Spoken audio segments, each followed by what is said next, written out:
Абдулахат Махсум, который являлся видным религиозным ученым в Восточном Туркестане, скончался в тюрьме в возрасте 86 лет.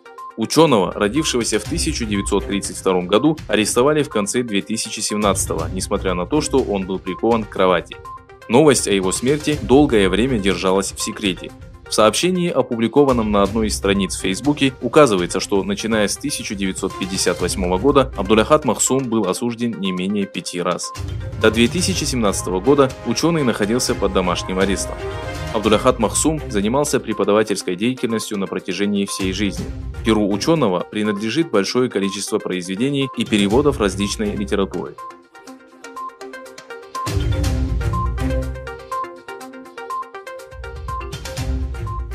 В Канаде была создана Республиканская партия Уйгурстана. Активист Абладжан Лейлинаман сообщил, что 7 марта в городе Монреаль успешно завершилось первое собрание партии. Активист отметил, что Республиканская партия Уйгурстана была основана в сложный период, когда геноцид народа уйгурского региона перешел всякие границы, и подчеркнул, что партия готова сотрудничать со всеми организациями, которые заинтересованы в ликвидации незаконного правления оккупантов. Партия провозгласила свой официальный устав и объявила о приеме участников со всего мира.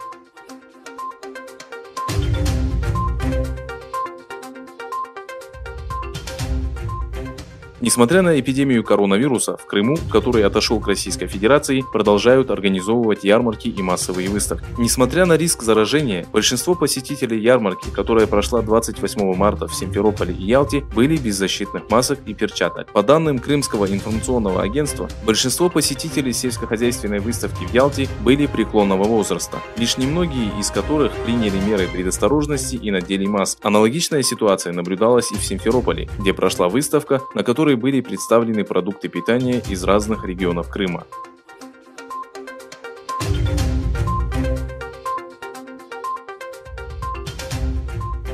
В связи с распространением COVID-19 в США, телеканал CNN опубликовал заявление директора Национального института аллергических и инфекционных заболеваний, а также члена оперативной группы по борьбе с китайским вирусом доктора Энтони Фаучи.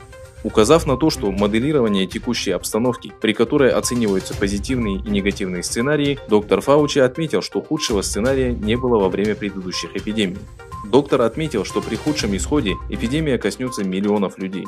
Из имеющейся ситуации мы можем сказать, что число погибших может достигнуть 200 тысяч. Но это не точно, заявил доктор Фаучи. Согласно данным, предоставленным Университетом Джона Хопкинса, за последние 24 часа число инфицированных в США увеличилось на 19 826, достигнув 124 686. Количество жертв увеличилось на 480 и составило 2191 человек. Общее количество инфицированных по всему миру превысило 702 тысячи.